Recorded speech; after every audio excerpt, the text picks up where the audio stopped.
नमस्कार बंधुरा मुन किचेने आपनादेर स्वागत।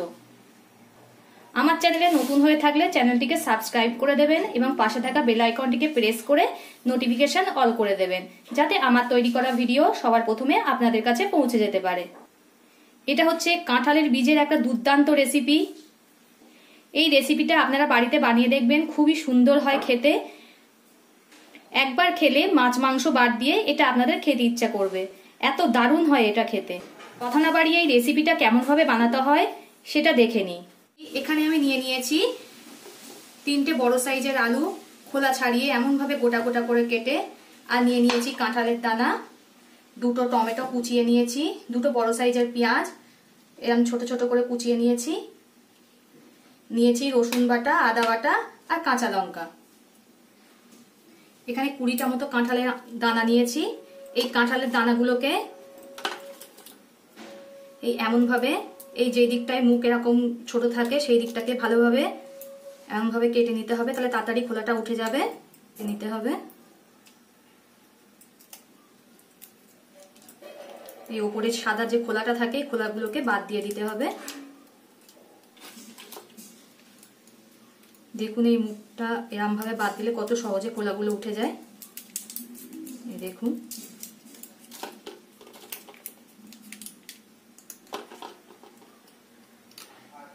এমন ভাবে সব খোলাগুলোকে আমি ছাড়িয়ে নেব। দেখুন ওপরে যে শক্ত খোলাগুলো ছিল সেগুলো বাদ দেওয়া হয়ে গেছে, এগুলো ছাড়িয়ে নিয়েছি। এবার একটা কুকার নিয়ে নিয়েছি, প্রেসার কুকার। এর মধ্যে অল্প করে জল দিয়ে দিয়েছি, দিয়ে এই দানাগুলো এর মধ্যে দিয়ে দেব, দিয়ে ঢাকা দিয়ে 2খানা সিটি দিয়ে দেব। আমি এই কাঁঠালের দানাগুলোকে প্রেসার কুকারে 2খানা সিটি দিয়ে সিদ্ধ করে নিয়েছি। এইবার এর ওপরে যে লাল লাল যে খোলাগুলো আছে সেগুলো চাকুর সাহায্যে এমন ভাবে বাদ দিয়ে দেব।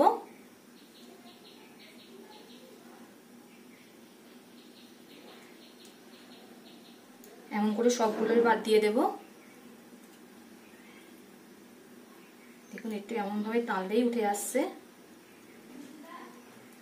এমন ভাবে সব আটিগুলোর লাল অংশগুলোকে বাদ দিয়ে দেব।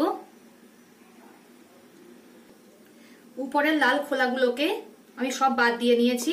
ওই কাঁঠালের দানার থেকে কিছুটা অংশ নিয়েছি, নিয়ে একটা বাটির সাহায্যে এমন ভাবে একটু চেপে নেব, একটু ম্যাশ করে নেব।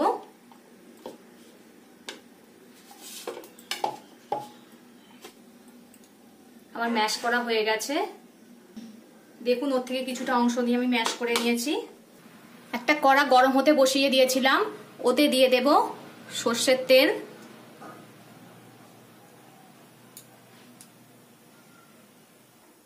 তেলটা গরম হয়ে গেছে, ওতে কেটে রাখা আলুগুলো দিয়ে দেব। আলুগুলো লাল লাল করে ভেজে নেব।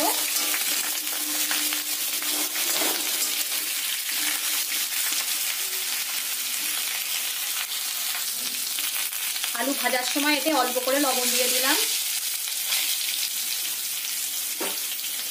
এতে আলুগুলো তাড়াতাড়ি নরম হয়ে যাবে।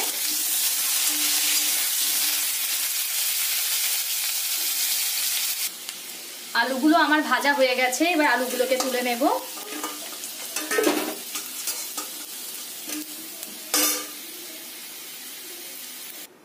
অল্প তেল রয়েছে, ওই তেলের মধ্যে আবারও দিয়ে দিলাম সর্ষের তেল।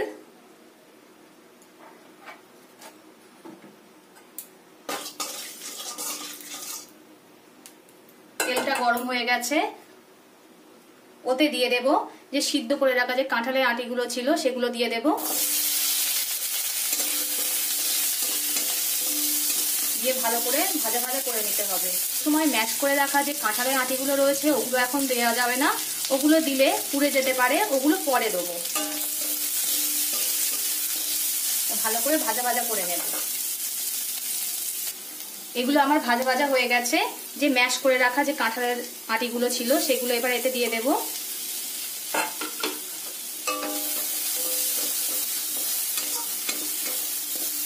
দিয়ে ভালো করে ভেজে নেব এগুলোকে।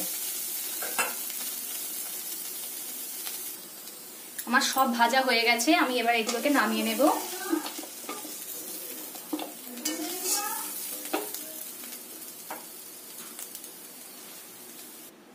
আমার নামানো হয়ে গেছে। ওই কড়ার মধ্যে আবারও দিয়ে দেব সর্ষের তেল।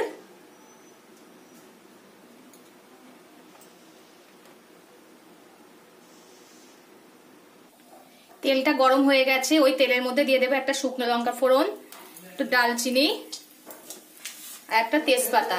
তেজপাতাটাকে মাঝখান থেকে একেবারে ছিঁড়ে দেব। এবার কেটে রাখা পেঁয়াজগুলো এতে দিয়ে দেব।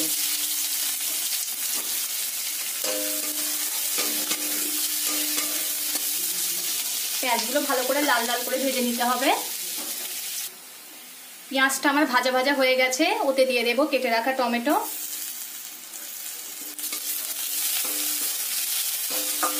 দিয়ে দেবো অল্প করে লবণ, টমেটোটা তাহলে তাড়াতাড়ি গলে যাবে।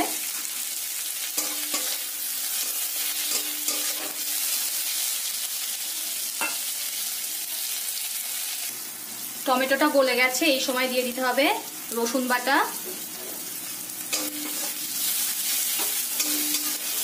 রসুনের যতক্ষণ কাঁচা গন্ধটা না যায় ততক্ষণ ভাজতে হবে। রসুনের কাঁচা গন্ধ চলে গেছে, এতে দিয়ে দিতে হবে আদা বাটা।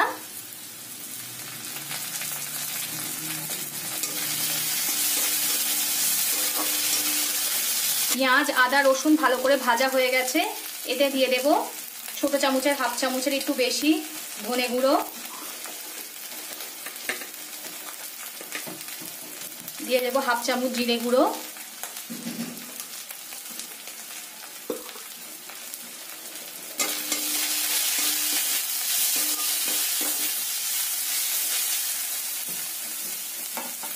দিয়ে দেব পরিমাণ মতো হলুদ।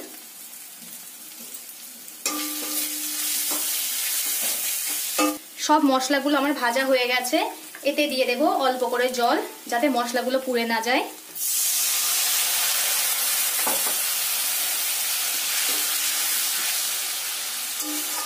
আমি এখানে লঙ্কা বেশি ব্যবহার করলাম না, আপনারা চাইলে এই সময় কাঁচা লঙ্কা কুচিয়েও দিতে পারেন।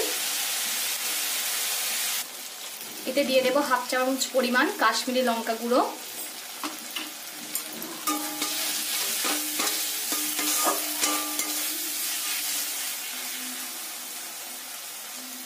এতে দিয়ে দেব ভেজে রাখা আলুগুলো।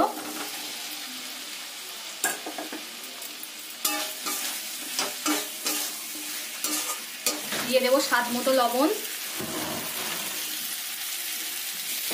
আলুটা ভালোভাবে মশলার সঙ্গে ভাজা হয়ে গেছে, এতে ভেজে রাখা কাঁঠালের দানাগুলো দিয়ে দেব।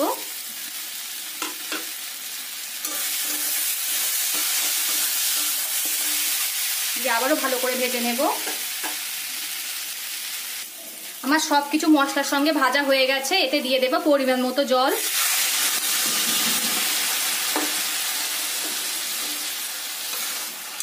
আপনারা চাইলে একটু ঝোল ঝোলে রাখতে পারেন, একটু ঘনও করতে পারেন। এবার ঝোলটাকে ফুটতে দেব। দেখুন ঝোলটা ফুটছে, আপনারা একবার হলেও বাড়িতে বানিয়ে দেখবেন, কত সুন্দর লাগে খেতে। মাংস ফেলে এটা খেতে ইচ্ছা করবে। আমার প্রায় হয়ে এসছে, এতে দিয়ে দেব হাফ চামচ, ছোট চামচের হাফ চামচ পরিমাণ চিনি।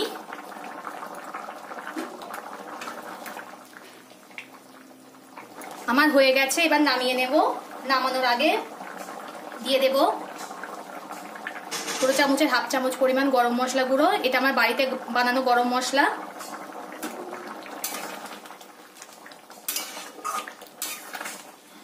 এবার আমি নামিয়ে নেব। আমার নামানো হয়ে গেছে, দেখতে দেখুন কত সুন্দর হয়েছে। তাহলে ভাবুন, দেখতে এত সুন্দর হয়েছে, খেতে কেমন হবে। অবশ্যই বাড়িতে একবার ট্রাই করে দেখবেন, অসাধারণ লাগে খেতে। মাছ মাংস ফেলে খেতে ইচ্ছে করবে। ভিডিওটা ভালো লাগলে লাইক ও শেয়ার করে দেবেন এবং কমেন্ট করে জানাবেন আপনাদের মতামত।